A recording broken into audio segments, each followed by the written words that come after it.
prazer tê-la aqui. Eu gostaria que você dissesse-nos aí um pouco do como é tratado o racismo, né, em seus filmes. Olá, obrigado aí pela oportunidade. Eu vou começar então a responder cada pergunta. Vou fazer um áudio para cada uma. O filme, na verdade, não tem como mote central o racismo, mas sim a intolerância. É claro que quando a gente pensa em tolerância, dentro dela tem racismo, tem outros preconceitos, tem a questão do machismo, que o filme também trata, tem a questão da xenofobia, que o filme também trata, e também de todo um movimento conservador que avança e tendendo até a um fascismo. Então, esses tópicos acabam circulando no filme Casa de Antiguidades. É claro que o filme, né, foi justamente selecionado, estaria na seleção da competição oficial do Festival de Cannes desse ano, em maio, mas que infelizmente por causa da pandemia acabou não ocorrendo. E, e foi bem no momento de anunciado onde que a gente viu o assassinato de George Floyd e todas as manifestações, né, que teve do movimento negro. E ainda calhou que o filme tem um protagonista negro, no caso Antônio Pitanga, mas que eu não chamei ele por essa questão, mas sim porque para mim ele é a pessoa que mais representa a história do cinema brasileiro. Foi aquele que interpretou no primeiro filme do Glauber Rocha, quando ele estreou no cinema com Barra Vento, assim como também em Cacá Diegues, né, vários importantes filmes do cinema novo, assim também como o único filme ganhador da Palma de Ouro, o único brasileiro, né, ganhador da Palma de Ouro, que foi o Pagador de Promessa. Então o pilar, né, da história do cinema brasileiro e até também da cultura brasileira. Então, ao momento que eu queria descrever a história de um homem, que eu falo caipira, né, mas é um homem rústico, que vem do interior do Brasil e que tem todo um peso da história nas costas, né, um peso de marcas do tempo e que interpretaria melhor esse povo brasileiro, para mim eu pensei imediatamente em Antônio Pitanga. E mesmo com o desafio, né, dos seus 80 anos, né, eu acabei tomando esse desafio de o chamar e ele ainda mais ainda de aceitar, porque inicialmente todos, né, envolvidos no filme imaginavam um outro tipo de perfil, um personagem mais com perfil talvez clichê de nordestino, mais forte, na faixa dos seus 50 anos, e aí todos se surpreenderam quando me perguntaram e desde o início eu imaginava Antônio Pitanga, que não era a pessoa que a equipe, a produção imaginava a primeiro momento. E agora assistindo ao filme, não tenho como imaginar uma outra pessoa no lugar. O que você nos diz sobre o que as pessoas chamam de impossível? Realmente, quando eu escuto as pessoas falarem para mim que é difícil, que é impossível, eu juro que é justamente ali que eu quero trabalhar, que é justamente ali que eu quero provar uma possibilidade, uma potência, um talento. Eu vejo que a beleza em si, ela está ao nosso redor. Eu acho que independente da arte, no cinema, em outras artes, e eu acredito que até em outras áreas, a gente, quando tem uma maturidade, que isso é o tempo que nos faz, né, lapidar e ver as coisas de outra forma, quando a gente é quase uma esponja que sente muito mais ao nosso redor, observa muito mais o que está acontecendo ali na esquina, na rua, na nossa casa, nas nossas proximidades, e a gente consegue enxergar o valor, o potencial em volta de você, aí é o momento que você consegue fazer algo diferente. Você consegue mostrar que o impossível não é impossível e que nada nesse mundo é tão difícil assim. Eu vejo que a gente tem vários momentos, né, de dificuldade, de obstáculos. Nós vamos ouvir muito mais não do que sim na nossa vida, e isso não foi diferente também para mim. Então eu vejo que a gente tem que se apegar realmente ao que a gente sente dentro de nós, que é algo muito forte. Então, quando as pessoas falam que seja impossível, é aí que eu vou. Por exemplo, quando eu escolhi o Antônio Pitanga, as pessoas achavam, muitas delas, quase impossível. Um homem de 80 anos fazer um filme daquele, com várias cenas de ações, que exigia toda uma questão física. Então as pessoas estavam muito mais fazendo uma homenagem, imaginando quase uma morte dele, e eu chamei ele para fazer um protagonista absoluto, que mesmo na época do cinema novo ele não teve essa chance. Então para ele foi um grande presente da vida dele, e ele já disse isso para mim mais do que uma vez. E a mesma coisa na história, o que eu falo desde quando morei aí em Rio Claro, né, no interior, quando eu falava de um cinema caipira, justamente para pegar esse lado pejorativo que as pessoas imaginavam de uma maneira negativa e que para mim era ali que estava a matéria bruta. Para mim esse impossível, para mim é um sinônimo, quase uma motivação de realmente lutar, né, por algo que a gente às vezes é quase crê, mas que parece para muitos impossível. Então eu vejo que assim, que eu poderia sugerir, indicar para qualquer pessoa, independente do que a pessoa sonha, é ela seguir os seus sonhos, arriscar mesmo, não ter medo do risco, porque realmente, para mim, eu vejo cada vez mais que eu estou próximo de um risco, aquele momento que você acha que está quase perto de quase uma beira de um abismo, é o momento que você está encontrando uma verdade, uma coisa muito importante para você, que algo ali genuíno, algo muito importante vai acabar surgindo, algo verdadeiro. Então eu vejo que correr atrás de algo que parece impossível que isso daí tem que ser tomado como um estímulo mesmo, que eu imagino principalmente aos jovens, sabe? Eu acho que o mais difícil é quando a gente é jovem saber o que a gente quer. E eu acho que o problema não é o que a gente quer, mas é saber o que quer. Então, às vezes a pessoa pensa, eu não vou querer, sei lá, ser astronauta porque é algo impossível, é muito difícil, não sei o quê. Não, não é isso, não é impossível. A questão é que existem escadas, existem degraus até chegar lá. Então, se você não perder o seu foco com os obstáculos que vão surgir, você não perder o seu foco de aonde você quer chegar e saber exatamente o teu alvo, não, não vai existir problema que vai te segurar. Não vai existir obstáculo que vai te impedir. Você vai chegar lá. Cedo ou tarde vai chegar lá. Não importa quanto tempo leve. Eu vejo que isso daí é uma das coisas, sabe, mais importantes que eu poderia desejar a todo jovem, que eu desejo a meus filhos, que meu pai desejou para mim. Meu pai já falava que para mim, para eu não ir atrás do dinheiro, eu ia atrás do meu sonho, ir atrás do meu sonho e não perder de vista esse objetivo. Então eu segui sempre isso e eu sempre vi que dinheiro, né, a gente é uma consequência. Eu vejo que a gente acaba vivendo de um jeito ou de outro, a gente vai conseguir de uma maneira ou de outra ter uma comida ou outra e tal, mas quando a gente tem um sonho e uma convicção tão forte e faz de tudo para conseguir chegar lá e tendo o seu caráter, não tem como dar errado, sabe? Você talvez possa não, né, ter dificuldades, mas você vai chegar lá, né? É assim que eu vejo e eu pretendo com isso de alguma maneira inspirar as pessoas, não como sendo um exemplo assim, digamos, mas porque ainda eu acredito que eu ainda tenho muito para conquistar, né? Cada vez que eu vou subindo degraus, para mim ainda eu vejo que ainda estou longe de onde eu quero chegar.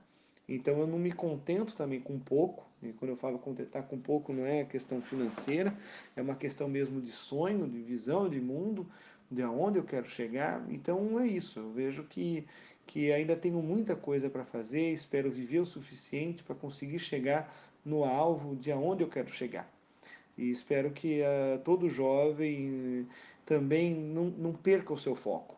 Eu sei que cada pessoa, dependendo da sua situação, vai ter determinadas dificuldades, outras mais, outras menos, mas se você tem um foco, você vai chegar. Talvez mais tarde do que você gostaria, mas você vai chegar. É o recado que eu falaria. Qual foi o principal motivo que você escolheu morar na França? Qual sua história com o Rio Claro? França, né? Na verdade, de uma maneira acho que quase inconsciente, desde quando eu estudava cinema, estudava artes, a França sempre era uma grande referência, né? No movimentos como da Nouvelle Vague, né? Com diretores como Godard, Truffaut, Agnes Varda, era foi um celeiro artístico muito grande, né? Por muitos anos. Então a França sempre foi um lugar de valorizar e respeitar o artista. Então eu inconscientemente talvez já tinha uma ligação aí, tanto no meu mestrado foi justamente sobre o cineasta Godard e todo o movimento que ele fez no final dos anos 60 com um grupo dele, que ele criou um coletivo lá na França, né, de 69 até 76, que foi o coletivo Ziga Vertov, e que justamente influenciou eu criar em Rio Claro um coletivo também, que foi o Quinolho, que existe até hoje. E aí, na verdade, acabei vindo à França por um motivo prático inicial, que foi o motivo da coprodução do longa-metragem. Né, eu já tinha passado, vamos falar, né, na França eu já tinha passado por causa do Festival de Cannes, porque para quem não conhece, o maior festival assim reconhecido no mundo das artes não é o Oscar, mas é o Festival de Cannes, que é o único festival assim, digamos, é um dos únicos democráticos, onde você manda filme de todos os lugares, e o Oscar não, o Oscar é representante por países e existe toda uma outra questão para chegar no Oscar, mas a questão da França é que tem um festival de Cannes. Então eu primeiro fui reconhecido por causa dos franceses, né? Tem aquela coisa velha, né, de que santo de casa não faz milagre. Então eu fui reconhecido pela França. Então a França foi no primeiro lugar que reconheceu o meu talento com o Festival de Cannes em 2015, depois também em 2016 ganhando prêmio. Em 2017 eu fui para o Festival de Veneza, na Itália, que também foi incrível, que é o festival mais velho do mundo, então é muito importante. E também em 2017 eu tive uma bolsa para fazer uma residência artística em Paris, ficar 6 meses em Paris. E, é claro, foram meses incríveis, mesmo que longe da família, mas escrevendo, trabalhando bastante, escrevendo lá o roteiro do meu primeiro longa-metragem. E o projeto tinha como eu falei, é uma coprodução. Meu longa, Casa de Atividades, é uma coprodução. E o que é uma coprodução? É um filme que ele tem dupla nacionalidade. É um filme que ele é tanto ao mesmo tempo brasileiro, né, no caso do meu filme, como também francês. É claro que proporcionalmente ele é majoritariamente brasileiro, né, e minoritariamente francês. E como o filme foi todo filmado no Brasil, por obrigação e por parceria, pelo contrato, precisava editar, montar o filme todo na França. E a montagem, a pós-produção, ela é muito maior de tempo, de dias, do que a filmagem. Mesmo que a filmagem é um ponto mais caro, porque envolve muitas pessoas. Mas a edição é um tempo longo, né? E é um tempo de muitos meses. Então eu tive que ficar 8 meses. Eu teria que ficar na França, né? A partir de outubro de 2019, ficar na França editando, montando o filme. Então eu já via que eu tinha que fazer isso já no segundo semestre de 2019 e ficaria até, né, um ano, praticamente um ano na França. Então eu já vim com essa premissa, já sabia que ia ter então não foi um lugar que eu escolhi morar, eu vim por causa dessa questão prática, mas que naturalmente agora já houve convites de contratos de trabalho para meus próximos projetos e que envolvem apoio francês. Então eu estou escrevendo meus próximos projetos, inclusive o próximo longa a ser filmado também no Brasil, é um filme brasileiro, só que é aqui na França que eu tenho essa estrutura e o convite e contrato de trabalho. Então eu acabei ficando e ficou nisso, né? Né, eu não, na verdade, nasci na cidade de Rio Claro, eu nasci na cidade de Porto Feliz, mas morei desde os meus 2 anos de idade até, né, antes de vir para cá, para a França, eu morei toda a minha vida em Rio Claro, né? Rio Claro, né, uma cidade que, mesmo com todos os defeitos e problemas, foi aonde eu consegui fazer as coisas, né? E que foi aí que eu criei o coletivo, que é o Grupo Aqui no Olho, que até hoje agora, né, os alunos, participantes que tomam conta. Então foi uma coisa que até agora continua, é uma semente que eu plantei e que eu vejo que o negócio continua a todo vapor. Então, o Rio Claro sempre, de alguma maneira, nunca vai ter como sair da minha biografia, né? Mas é isso que eu poderia falar. Olha, desde criança eu acho assim, como pode dizer, foi na verdade com 14 anos que eu decidi que queria ser cineasta. Foi quando eu vi um filme que é o 2001, Uma Odisseia no Espaço, de Stanley Kubrick, né? E esse filme, assim, mudou tudo para mim. Eu já gostava de cinema como espectador, via muitos filmes, adorava, né? Meus pais falam que desde criança eu já adorava cinema e que já imaginavam que eu, né, talvez ia enveredar para isso e tal, mas não era uma coisa consciente. Virou consciente mesmo no momento que eu falei, não é isso que eu quero fazer, quando eu vi esse filme.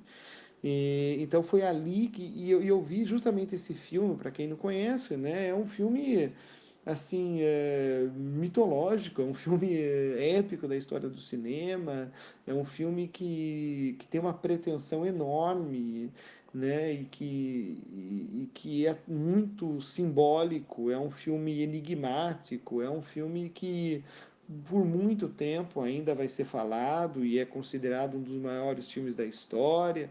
Então, então esse filme me mostrou o poder, uma força que o cinema poderia fazer e sugerir que para mim assim, me motivou e eu falei, nossa, é esse poder, essa força de criar essa sensação é que eu queria ter e poder um dia chegar naquele nível.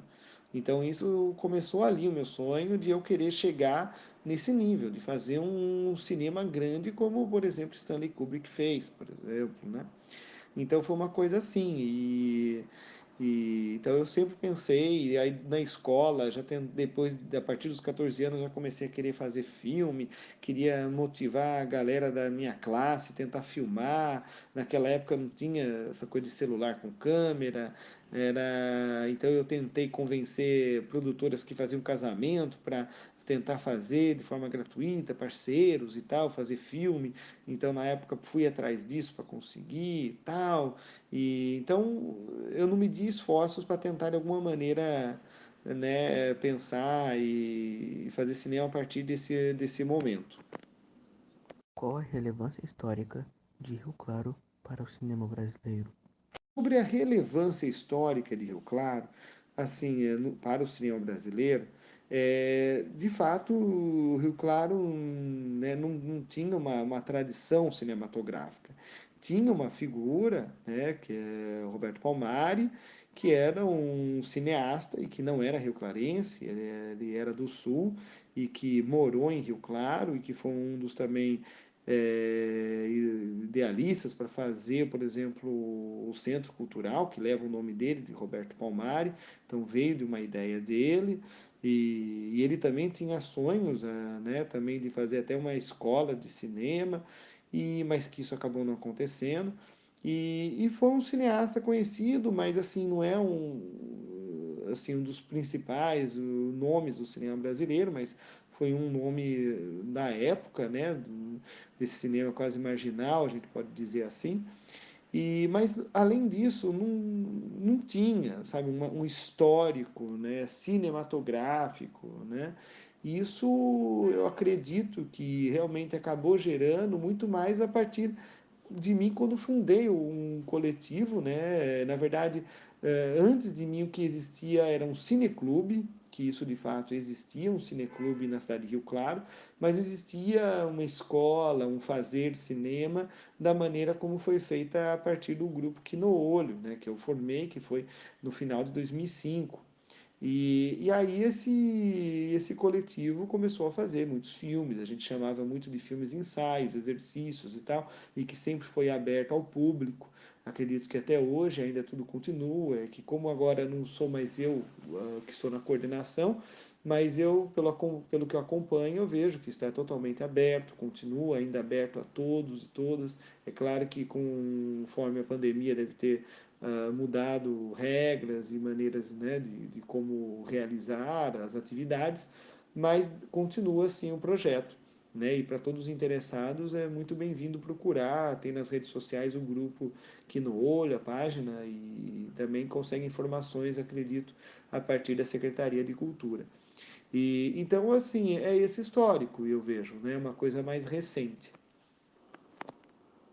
O brasileiro tem essa aversão ao cinema nacional? Quais que são os motivos que levam a consumir somente aqueles filmes estrangeiros, né? Muitas das vezes norte-americanos, né?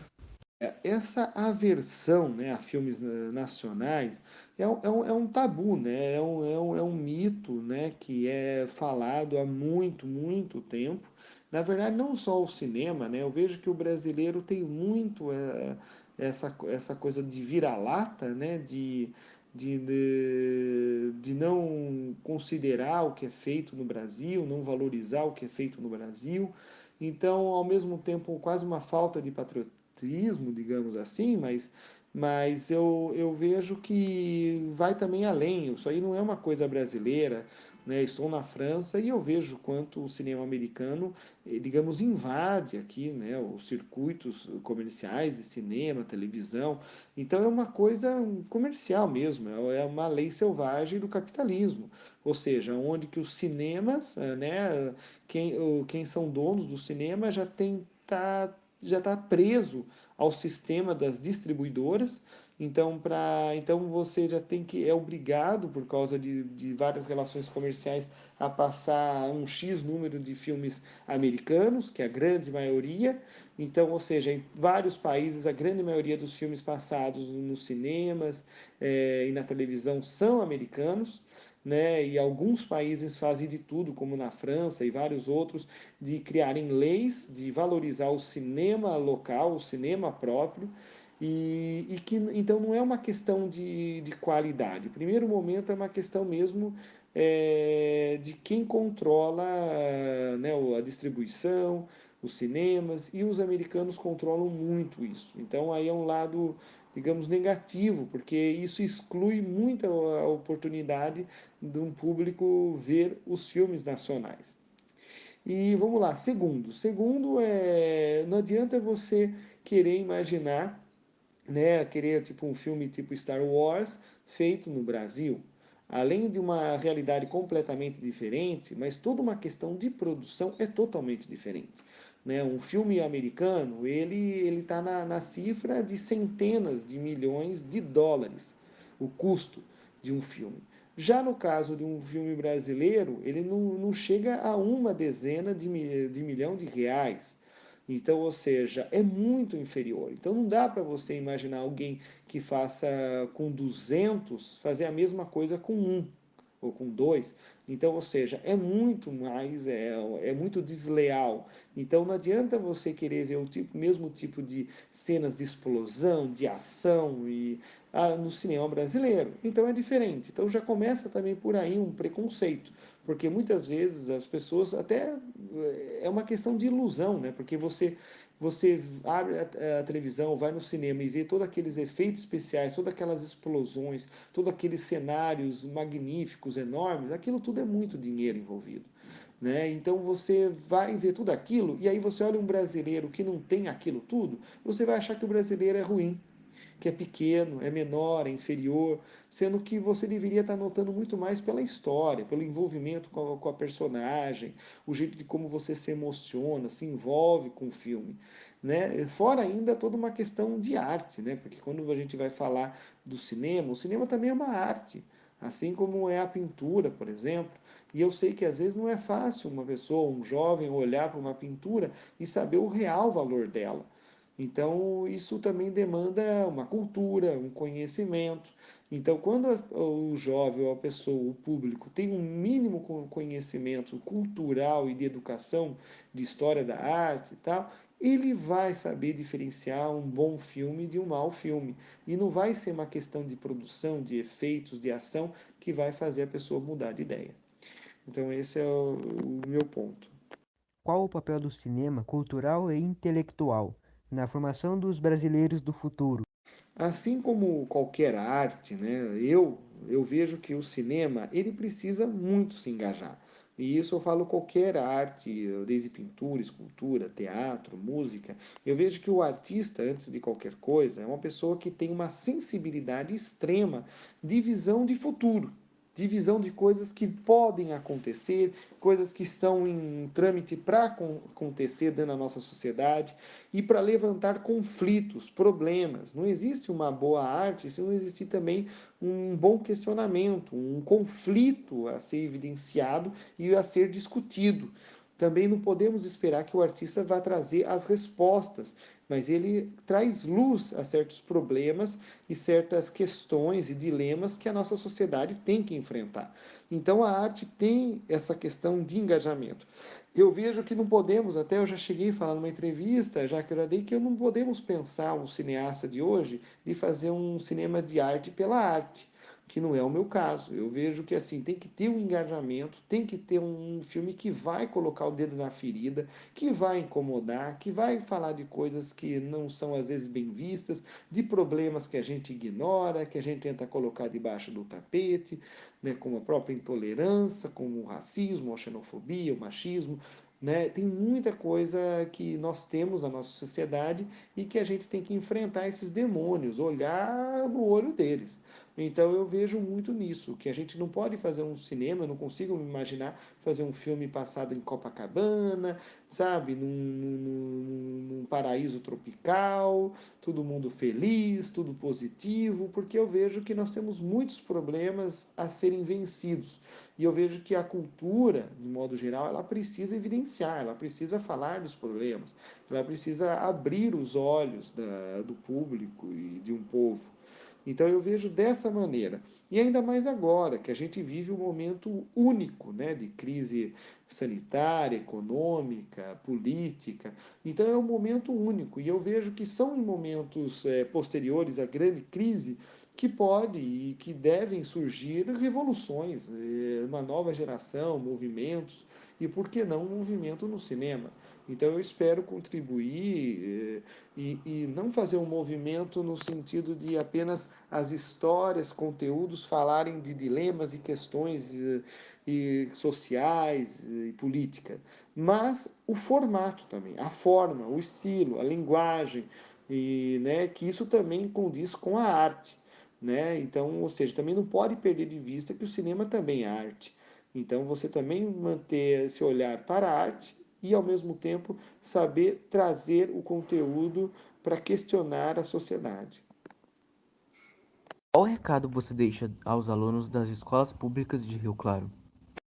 O recado que eu daria, assim como falei no começo sobre essa coisa do impossível, é realmente indicar para que vocês lutem por seus sonhos. Quanto maior o seu sonho, ou seja, quanto mais parecer impossível, melhor é. Sabe? Não tente pegar atalhos na vida. Não dá para pegar atalhos. Tudo que é bom na vida, para mim, é quando vem depois de muito suor. Quando vem de uma maneira que você teve que, sabe, se machucar, teve que dar o sangue para chegar até lá. Então eu vejo que aí recompensa muito mais o que você conquista. Então eu vejo que tem que lutar realmente pelos sonhos. O quanto maior, eu acho que as pessoas não podem ser medíocres. Uma coisa que é um grande problema, eu vejo, da sociedade, de muita gente, independente se é rico ou pobre, são pessoas que têm sonhos medíocres, sabe? No sentido que pensa pequeno. Eu acho que assim, mesmo que a pessoa queira ser um jardineiro, ela vai ter que imaginar, pensar que ela vai fazer o jardim mais incrível que ela possa fazer. Ela vai se doar de uma maneira de fazer algo muito incrível. Pode parecer para os olhos da pessoa um jardim simples, mas a pessoa, ela dedicar de coração e fazer algo realmente com um amor e com uma vontade, procurando, com uma vocação, eu vejo que assim, não tem como essa pessoa não se sentir realizada. Então, ou seja, quando eu falo medíocre, não é nem a posição, não é o tipo de trabalho, o tipo de profissão, mas realmente desejar ser o melhor possível. Né? Então eu vejo que de atingir um alto nível de qualidade.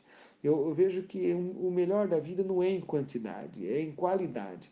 Eu vejo que quanto mais os jovens puderem perceber e cair a ficha que o que vale a pena na vida não é a quantidade, mas é a qualidade da vida. Não é o tamanho da sua casa, se é grande, se é uma mansão, mas é a qualidade da vida dentro da sua casa, é a qualidade dentro da vida ali na sua família, é a qualidade de vida, é a qualidade na sua profissão, no que você vai escolher em ser. Então eu vejo que a busca por uma qualidade o mais elevada possível, independente do que você escolha, do sonho que você escolha. Nada é impossível, né? Então não vai faltar realmente força se você não perder o foco. Eu diria isso para os jovens e espero que muitos e que a grande maioria conquiste os seus sonhos.